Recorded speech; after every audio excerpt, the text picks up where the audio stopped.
Hola a todos, buen día. Bueno, en este video vamos a empezar a explorar un poco los conceptos de herencia y jerarquía de programación orientada a objetos. Al fin y al cabo es una de las principales causas por las cuales uno utiliza este paradigma orientado a objetos a la hora de desarrollar software. Así que bueno, les voy a compartir ahí.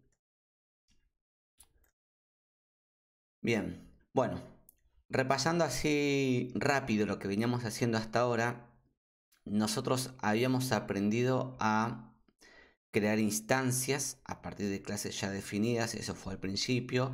A esas instancias de objetos, o sea, esos objetos podíamos enviarles mensajes, eso provocaba la ejecución de sus métodos y en sucesivas clases aprendimos a crear nuestras propias clases.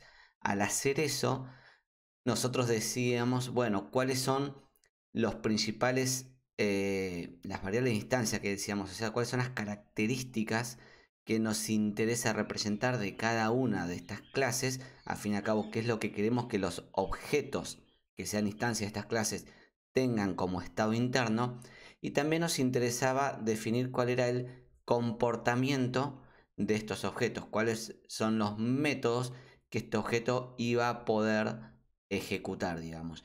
Recuerden que este comportamiento se compone de la interfaz del objeto, que son todos los métodos públicos del objeto, pero también existe internamente en el objeto un conjunto de métodos que son privados que el objeto puede tener para resolver operaciones propias, pero que no comparte con el resto de los objetos. Los otros objetos no pueden invocar a estos métodos privados.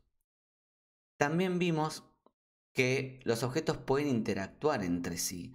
Por ejemplo, si se acuerdan, teníamos el ejemplo de el libro, que el libro en un momento tenía al autor como si fuese un string, una variable de instancia de autor que es un string, y después decidimos que queríamos representar al autor como una clase especial que represente a los autores y que el autor de cada libro sea una instancia de esa clase. Y esa clase podía tener el nombre, la biografía y lo que nosotros consideremos necesario para representar a todos los autores. Entonces, había operaciones que el objeto libro delegaba al objeto autor. Por ejemplo, si se acuerdan, el toString del libro lo que hacía era armaba una parte que podía resolver por sí mismo con el título del libro, el año de edición y no me acuerdo qué más, y le concatenaba el toString del autor, o sea, delega a la clase autor la tarea de generar un toString del autor y será responsabilidad de esa clase autor determinar cómo se construye el string de un autor, si se hace con el nombre, si se hace con el nombre y el email del autor, o el nombre, el email y la nacionalidad, o sea, es un problema de esa clase. Entonces, un objeto para resolver su tarea delega a otro objeto parte de la tarea. Bien, bueno, esto lo representamos de esta manera. Decíamos que un libro, o sea, una instancia de la clase libro, conoce, conoce a una instancia de la clase autor. Fíjense que el libro tenía una variable de instancia, autor o primer autor o como se llame, que es una instancia de la clase autor. Y cada clase tiene sus propios atributos y sus propios métodos, su comportamiento, sus propios atributos y su comportamiento. Ahora vamos a llevar el problema un poquito más allá. Vamos a suponer que para los libros, aparte de representar los autores o el autor, principal autor de cada libro, también quiero tener información sobre el traductor de cada libro, ¿no? Entonces, un libro va a tener una nueva variable de instancia, podemos decir, un nuevo atributo propio, su estado interno va a estar determinado por el título, el ISBN, el año de edición, la editorial, el autor y el traductor. Aparece ahora un nuevo elemento adentro de nuestros libros. Entonces, simplificando sin agregar todos los otros atributos, tenemos que el autor del libro es una instancia de autor. Y yo podría decir con lo que venimos haciendo hasta ahora, bueno, me creo una nueva clase que representa a los traductores, que le pongo nombre, fecha de nacimiento, nacionalidad, por ejemplo. Agrego en la clase libro una variable de instancia que sea traductor y que al fin y al cabo sea una instancia de traductor. Entonces, por ejemplo, tendré que agregar getters y setters para traductor. Tendré que asegurarme que el constructor del libro, aparte de recibir un autor, ahora reciba un traductor. Ahora, si observamos con cuidado, vamos a ver que la clase autor tiene un atributo nombre, un atributo fecha, un atributo nacionalidad y un atributo biografía. Y la clase traductor tiene un atributo nombre, un atributo fecha y un atributo nacionalidad. Observen que estos tres atributos se repiten en las dos clases. Y no va a ser solamente los atributos. Uno esperaría que las dos clases implementen los mismos getters y setters para estos atributos. Habrá un getNombre acá y un getNombre acá. Habrá un setNombre y acá también habrá un setNombre. GetFechaNac, GetFechaNac. O sea, empieza a haber mucho código repetido.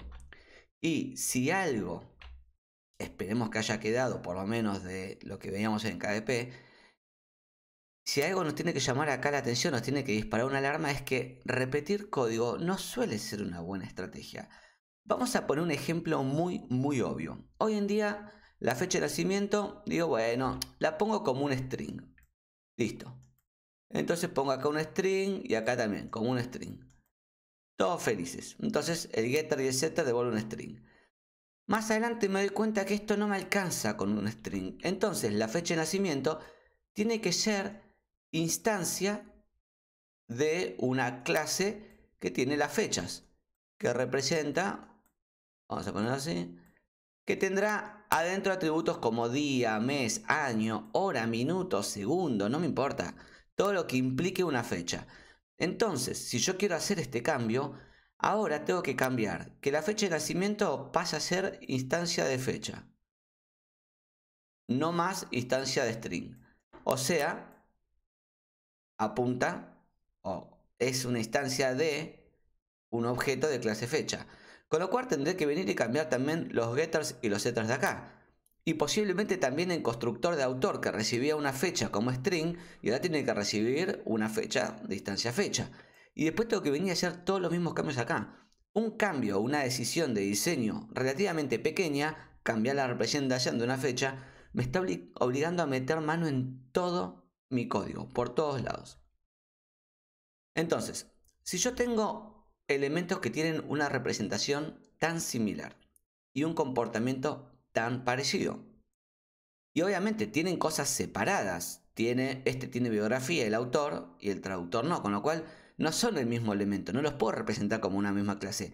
Evidentemente necesito tener clases separadas tanto para autor como para traductor, pero hay cosas que son iguales, son idénticas.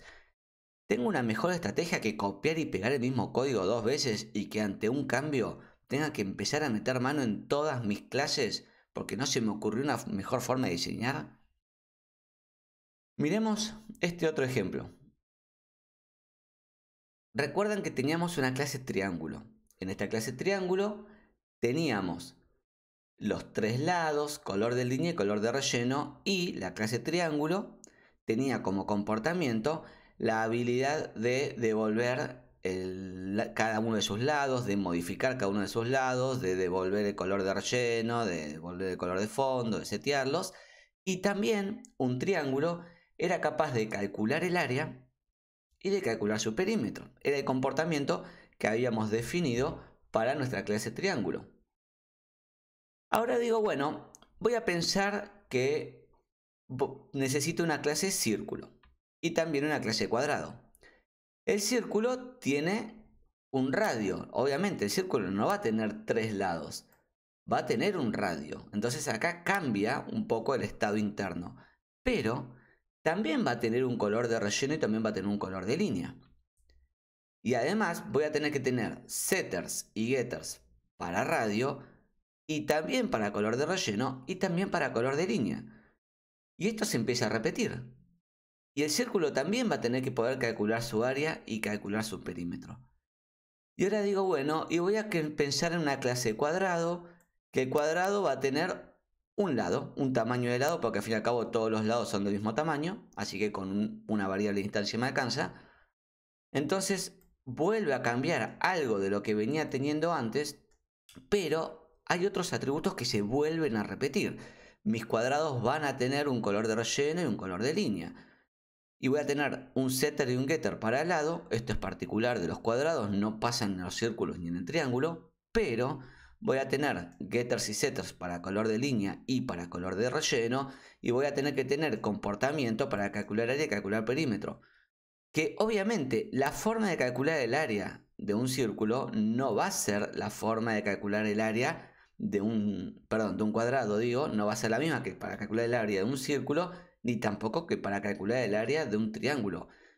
Los tres objetos van a tener que saber calcular el área, pero la forma de implementar eso va a estar sujeta a las características de cada objeto. Y yo acá podría seguir, no sé, podría pensar en un hexágono, supongamos que esto es un hexágono, podría pensar en un rectángulo. Un rectángulo se parece mucho a un cuadrado, pero aparece un segundo lado, L1 y L2. Y así podría seguir pensando en un montón de figuras geométricas que al fin y al cabo todas van a tener algo de información sobre sus lados, su, no sé, el radio en el caso del círculo, y color de relleno, color de línea, getters y setters para sus lados, getters y setters para color de relleno y color de línea. Fíjense que el getter y el setter de color de relleno y de color de línea es idéntico en todos los casos. Tengo que estar copiando y pegando el mismo código por todos lados. ¿Y qué pasa si el día de mañana el color, en vez de definirlo como una clase, como un string, como venimos haciendo ahora, quiero definirlo como un valor entre 0 y 255, o como un hexadecimal, o como un nuevo objeto que tiene atributos para rojo, para verde y para azul, el RGB? Entonces, ¿qué tengo que hacer? Tengo que ir y cambiar cada uno de mis objetos, de mis clases, para usar esta nueva forma de representar a los colores, por ejemplo. Evidentemente no, y es lo que vamos a intentar evitar a toda costa. Bien, acá es donde aparece el concepto de herencia, que es la solución que nos propone la programación orientada a objeto para este tipo de problemas en los cuales hay un montón de elementos que se repiten entre un montón de clases, pero aparte hay cosas que son particulares de cada clase. De vuelta, el color de relleno, el color de línea, set color de relleno, get color de relleno, set color de línea, get color de línea, es idéntico para todas estas clases que estamos pensando de figura. Pero el constructor, por ejemplo, va a cambiar, porque el constructor de triángulo necesita el valor de los tres lados, aparte del color de relleno y color de línea. El constructor de círculo necesita el radio solamente. El del cuadrado, por ejemplo, necesita el tamaño del lado. El de, no sé, el de rectángulo necesitará el tamaño de los dos lados, siempre con el color de relleno y el color de línea. Entonces, hay cosas que se repiten y hay cosas que son particulares de cada figura geométrica. Bueno, entonces, ¿qué es esto de la herencia? ¿Por qué la herencia es una solución o puede ser una solución a este tipo de problemas? Bueno, la herencia es un mecanismo que permite pensar en una clase que define el comportamiento común para muchas clases y otras clases que heredan, que de alguna manera reciben o ya tienen implementado ese comportamiento común y que solamente definen su comportamiento particular, lo que es específico. Entonces, de vuelta, en la herencia yo pienso en una clase en la cual pongo todo lo que es común, que decimos es la superclase de la herencia, la clase que está arriba de la herencia, y en subclases, como si fuesen un árbol, digamos, las pongo abajo de la superclase, que ya reciben, que ya heredan este comportamiento común que está definido en la superclase y que solamente redefinen el comportamiento particular de cada una. Decimos que pensamos en una jerarquía de clases porque tenemos una clase que está por arriba de otras clases que están por abajo.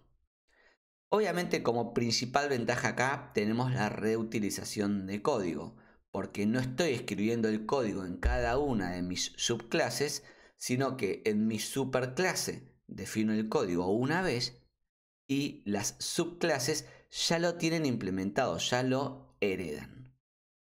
En nuestro caso, como veíamos recién, yo puedo pensar en una clase figura como superclase que va a definir las cosas comunes, como por ejemplo el atributo color de relleno, el método getColor de relleno y el método setColor de relleno.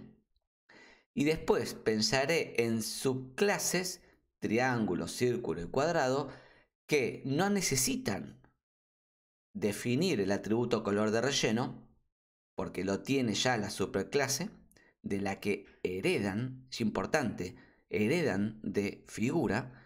Entonces ya tienen cosas implementadas porque están implementadas en la superclase figura y tendrán que hacer las cosas propias. Por ejemplo, cada una tendrá que calcular su propio calcular área. Tendrá que saber cómo resolver el calcular área o tendrán que resolver el constructor. Bien, obviamente también tendrán sus atributos propios. Por ejemplo, la subclase triángulo tendrá que tener los tres lados como atributos propios.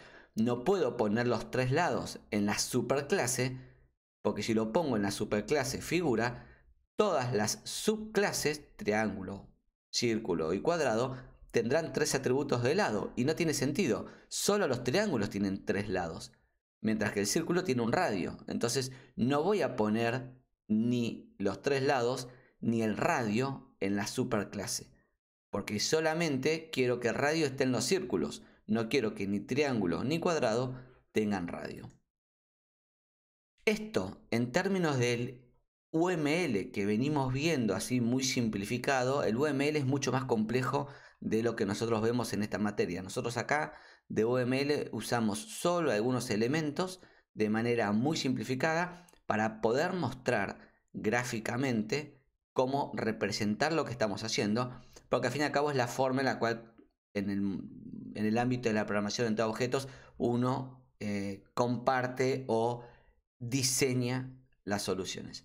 Pero sepan que el UML es un lenguaje mucho más complejo y que lo van a ver más adelante en la carrera.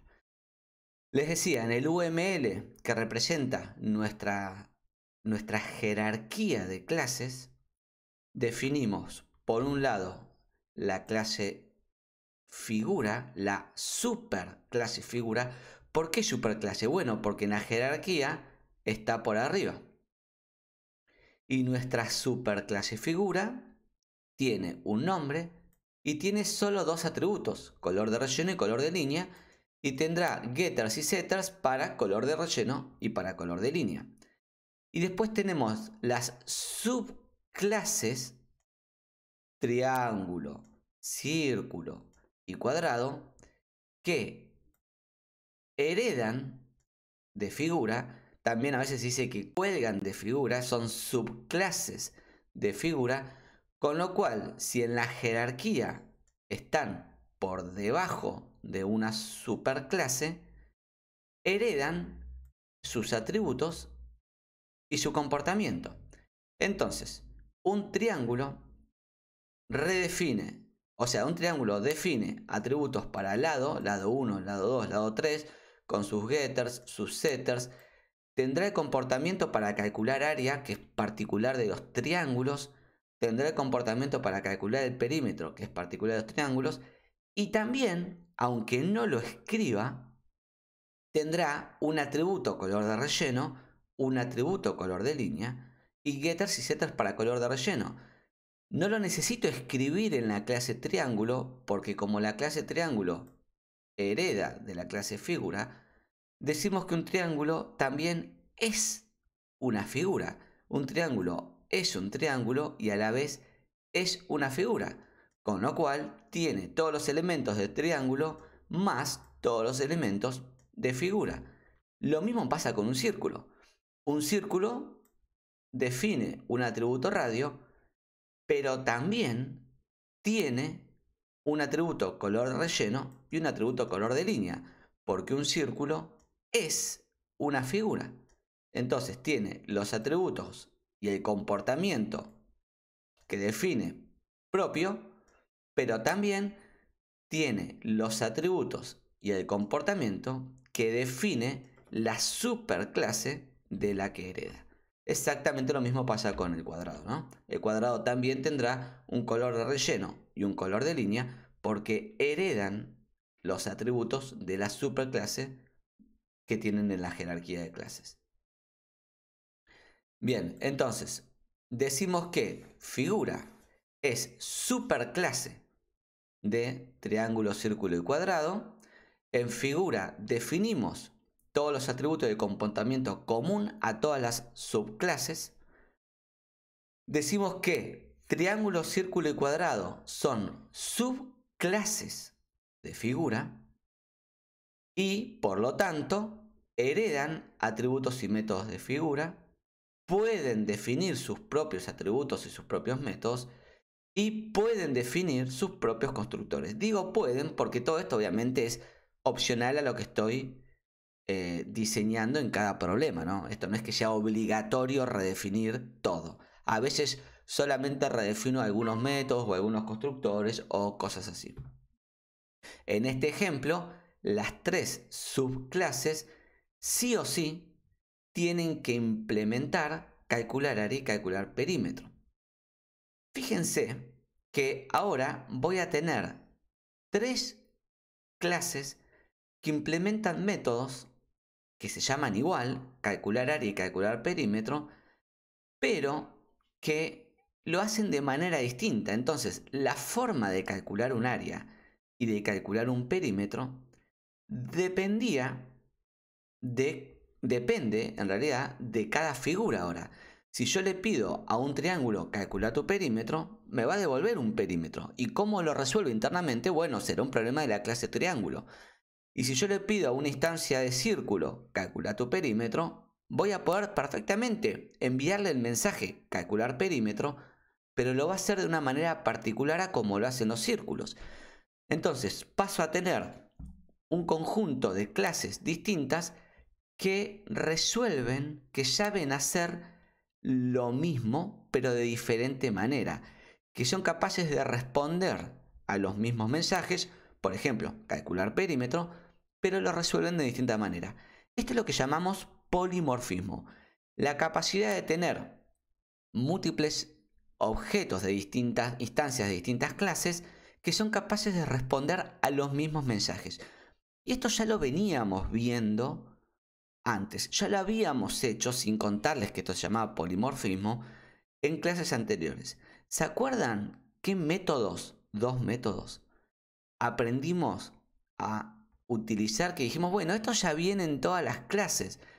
Pero si yo lo redefino, funciona distinto. Si no, funciona de una manera. ¿Se acuerdan qué métodos eran? Tic, tic, tic, tic, tic. El toString y el equals.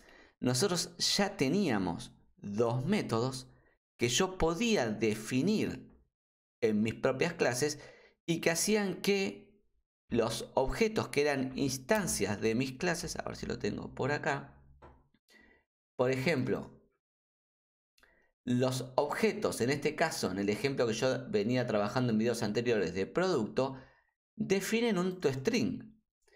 Y si yo quiero, los objetos de clase fábrica también definen un toString. Ahora, la forma que tiene cada objeto de responder al toString depende del objeto en sí. Pero sin importar eso, yo puedo a distintos objetos enviarles el mensaje toString y los objetos van a poder responder al toString. Esto es lo que llamamos polimorfismo. Es esta capacidad que tienen distintos objetos, que son distintas clases, de responder a los mismos mensajes, pero de manera distinta. Internamente, lo que hace cada objeto depende de cómo la clase implementa ese método. Por ejemplo, el toString. Y ahora viene una cuestión que es, bueno, si yo vamos a pensar en la jerarquía que tenemos acá de figura. Yo tengo un objeto que es una instancia de triángulo. Y yo a un triángulo le digo get lado 1. Buenísimo, get lado 1 va a estar implementado en la zona de el comportamiento de triángulo. Entonces esperaría que una instancia de triángulo sea capaz de resolver ese método. Pero ahora, ¿qué pasa si le digo get color de relleno? Get color de relleno no está metido dentro del triángulo. Y de alguna manera yo les dije que como un triángulo es una figura, un triángulo debería poder responder al método get color de relleno. Pero no está implementado dentro del triángulo, está implementado en figura. ¿Cómo hace Java? Java o PHP o Python o Ruby o no sé, Faro, Smalltalk, el lenguaje de programación de objetos que se les ocurra, porque esto es igual a cualquier lenguaje de programación de objetos. De vuelta, ¿cómo hace Java para determinar que, bueno, me estás pidiendo ejecutar un método que no está implementado dentro de la clase, pero está en una subclase? ¿Qué hago? Lo busco en la superclase, lo busco en toda la superclase de todo el sistema para ver si alguno lo tiene. Bueno, no. Hay un algoritmo, el algoritmo del lookup, el algoritmo de búsqueda, que es el que permite determinar a la hora de invocar, de enviarle un mensaje a un objeto, cómo tiene que o dónde tiene que buscar ese mensaje.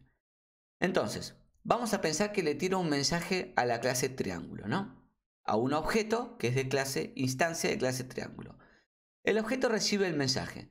Entonces, lo primero que hace es se fija, bueno, ese mensaje ¿lo tengo implementado en mi subclase? Si es así, listo. Busco mi método, ejecuto el método que corresponde con ese mensaje, retorno el error y termina el resultado y termina. Ahora, por ejemplo, eso pasaría si le pido get lado 1 a un triángulo. El get lado 1 va a estar implementado en la clase triángulo, listo, lo devuelve. Vamos a suponer que no está implementado ahí, por ejemplo, porque le pedí get color de relleno. Entonces va a decir, bueno, no está en triángulo, me fijo en la superclase. Agarro la superclase y le digo, ¿la superclase tiene implementado un método así? Buenísimo, entonces ejecuto el método de la superclase, retorno el resultado y termino. Si no, voy a una superclase, porque esta jerarquía que yo les muestro acá podría seguir figura, podría ser subclase de otra superclase y así sucesivamente hasta la cantidad de superclases, o sea, el tamaño de la jerarquía que yo necesite. Entonces yo puedo entrar en un bucle en el cual voy buscando cada vez en superclases más arriba, hasta que se me acaban las superclases y en algún momento Java dirá, no, mira, me estás pidiendo ejecutar un método que no está implementado ni en la clase de que es instancia este objeto, ni en ninguna de sus superclases, con lo cual me va a tirar un error. Por ejemplo, si yo acá le digo a un triángulo, no sé, get tamaño de ángulo 1, supongamos que tengo el ángulo 1. Bueno, entonces esto va a decir, ¿está el get lado ángulo 1 acá? No, listo. Se lo pide a figura, se fija si está en figura. ¿Está get ángulo 1? No, listo. Va a buscar una superclase de figura. No hay superclases de figura, no hay más superclases. Entonces me va a tirar un error. Me va a decir, el método que estás queriendo ejecutar no está ni en la clase triángulo ni en su superclase. Bien, es importante pensar todo el tiempo cómo funciona el lookup, cómo funciona la búsqueda de los métodos en esta jerarquía, porque es clave a la hora de resolver problemas que vamos a ir viendo más adelante respecto a herencia. Bien, por ejemplo, si yo tengo una instancia de cuadrado yo hago un new cuadrado que le paso 10 rojo y negro. John cuadrado, ¿puedo pasarle un calcular área? Sí, perfecto, porque calcular área no está definido en cuadrado, pero sí está definido en figura. Entonces, la búsqueda de calcular área dirá, ok, calcular área no está acá. Voy a la superclase. ¿Está? Sí, perfecto. Bueno, listo. Bueno, en realidad calcular área está en cuadrado. En este caso, calcular área lo devuelve cuadrado porque está implementado acá adentro. Pero con calcular color relleno o get color relleno me va a pasar esto que les contaba recién. Acá no hay, acá adentro, un método get color de relleno. No está implementado en cuadrado, pero estará implementado en figura. Entonces, la búsqueda de get color de relleno dirá, bueno, en este caso no está acá, lo busco en la superclase. Está en la superclase, listo, todos felices, devuelvo el valor de get color de relleno y termino. Ahora, si yo le pido get radio a C, recuerden que C es una instancia de cuadrado, dirá, ¿tengo acá un getLado? No, no existe en el comportamiento de cuadrado un método getLado. ¿Tengo acá un getLado? No, no existe en el comportamiento de figura un getRadio, perdón. No tengo en el comportamiento de figura un getRadio. Entonces me va a tirar un error. Y ojo, que la solución no es agregar acá un método llamado getRadio, supongo que acá dice radio, un método getRadio que devuelva 0, -1, null o algo así. No, no tiene sentido que un cuadrado retorne el radio del cuadrado, porque un cuadrado no va a tener nunca radio. Solamente los círculos tienen radio. Entonces, si aparece un mensaje de error que me dice, ojo, la clase cuadrado no tiene implementado un método getRadio, no lo resuelvo agregando un método getRadio, sino que lo resuelvo enviándole el mensaje getRadio a una instancia de círculo. Tendré que crear una instancia de círculo o lo que sea. O quizás pidiéndole el lado al cuadrado en vez de radio. Depende de lo que quiera hacer. Pero bajo ningún punto de vista, la solución va a ser agregar a la clase cuadrado un método llamado getRadio para hacer desaparecer el error. Porque está mal. Estoy agregándole comportamiento a un cuadrado que no corresponde a los cuadrados. Bien. ¿Cómo hago esto en Java? ¿Cómo programo en Java herencias? Bueno, hasta ahora nosotros definíamos clases, creábamos un nombre con atributos y constructores y métodos, todo esto. Lo que se agrega ahora es la palabra clave extends para determinar que una clase hereda, extiende, es subclase de otra clase. Por ejemplo, yo tenía acá la clase producto. Vamos a suponer que tengo una clase que representa en general a los productos y ahora voy a definir una clase para los productos que caducan. Son los productos que van a tener una caducidad, o sea que los tengo que vender antes de una fecha. Entonces vamos a poner producto que caduca. Es el nombre de mi clase nueva.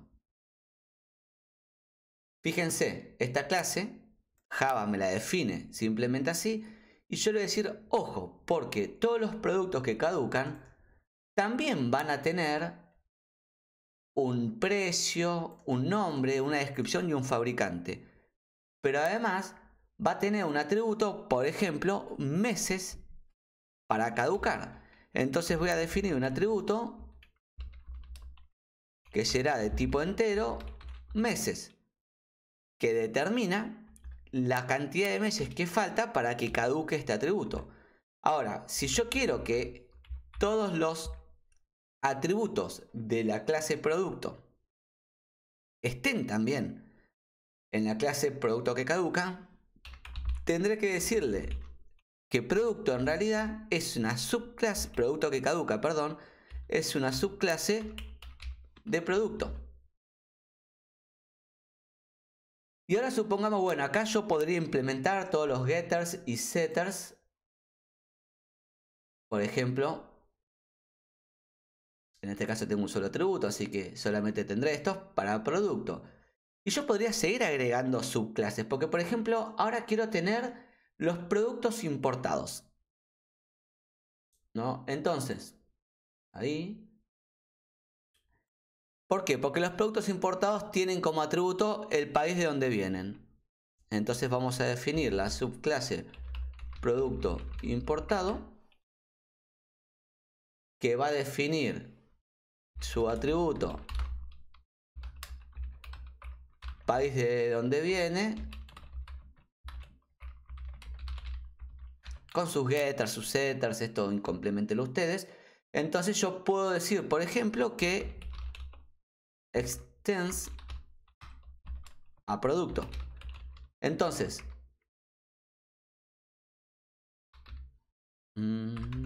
producto, ahí está. Entonces, ahora tengo, si yo esto lo quiero dibujar, tengo una jerarquía que representa a mis productos. Y acá adentro tengo dos subclases. El producto que le puse que caduca. Producto que caduca. No voy a escribir todo esto con el mouse. Y el producto importado.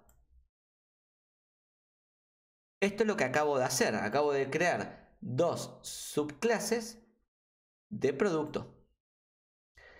Y ahora yo pienso, no, pero para. Porque un producto importado también puede caducar. Yo puedo obtener un producto importado que también caduca. O supongamos que tengo productos importados, que todos mis productos importados caducan. Vamos a simplificar el problema. Todos mis productos importados son productos que caducan. Bueno, entonces, en vez de hacer que la clase producto importado extienda a producto, puedo hacer que extienda de producto que caduca. Entonces, ahora acabo de hacer una jerarquía que tengo un producto que tiene como subclase un producto que caduca y que esto a su vez tiene como subclase un producto importado. Es difícil hacer esto. Entonces, ahora un producto importado tiene, por ejemplo, el atributo país de donde viene, pero también tendrá el atributo meses hasta que caduca. Y también tendrá todos los atributos de producto, como el nombre, el precio y no me acuerdo qué más. Ahora, un producto que caduca tendrá los meses hasta que caduca, tendrá el nombre, la descripción y el precio, pero no va a tener el país de donde viene.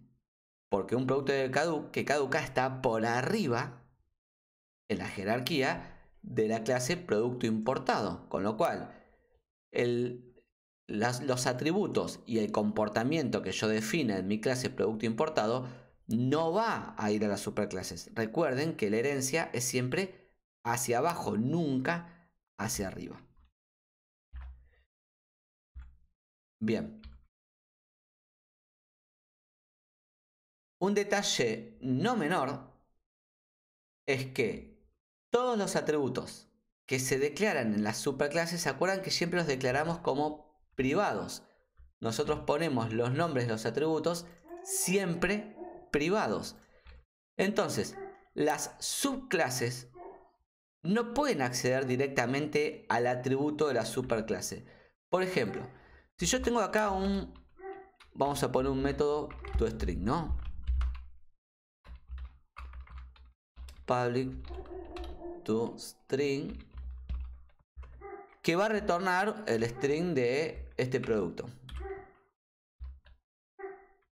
A ver, Java, si me ayudas. Gracias. Y esto, obviamente si no le digo que retorna no va a andar. Y esto yo quiero que devuelva el país de donde viene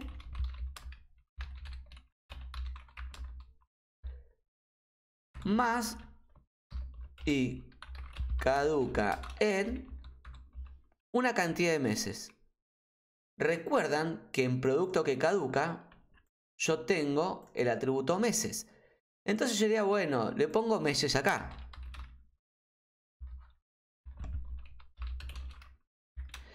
Ahora, este atributo meses está definido como privado. Y ya sabemos que los atributos privados solamente pueden ser accedidos a través de getters y setters. Nunca puedo acceder a un atributo privado de una clase, por más que yo sea una subclase de esa clase. Entonces, sí o sí, tengo que decirle this.getMessage o simplemente getMessage. Cualquiera de las dos cosas resuelve. Entonces, en este caso, recuerden que el this significa me mando un mensaje a mí mismo. Cuando un objeto que es instancia de producto importado recibe el mensaje getMessage, dispara este mecanismo de lookup. ¿El getMessage está implementado en producto importado? No. Bueno, voy a producto que caduca, a la superclase inmediata.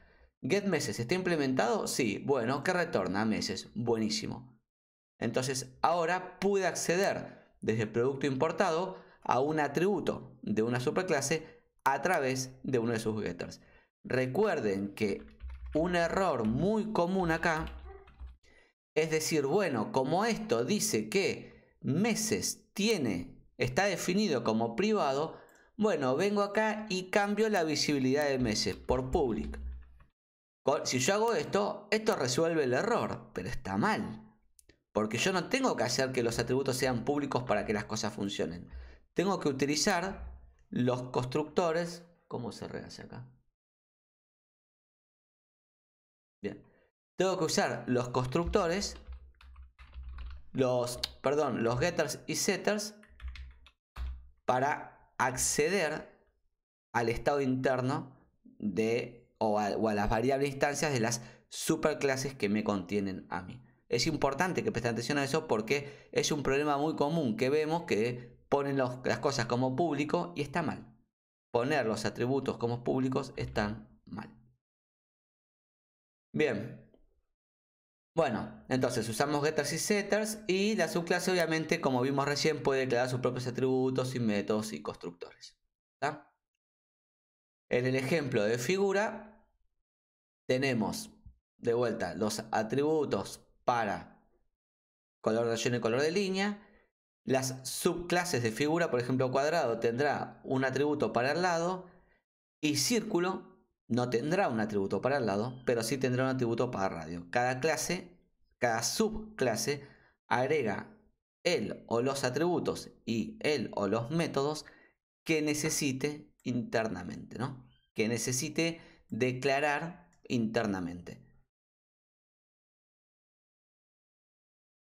Y obviamente desde una clase, una subclase, por ejemplo, cuadrado, como veíamos recién, no puedo acceder directamente a un atributo que está definido en la superclase.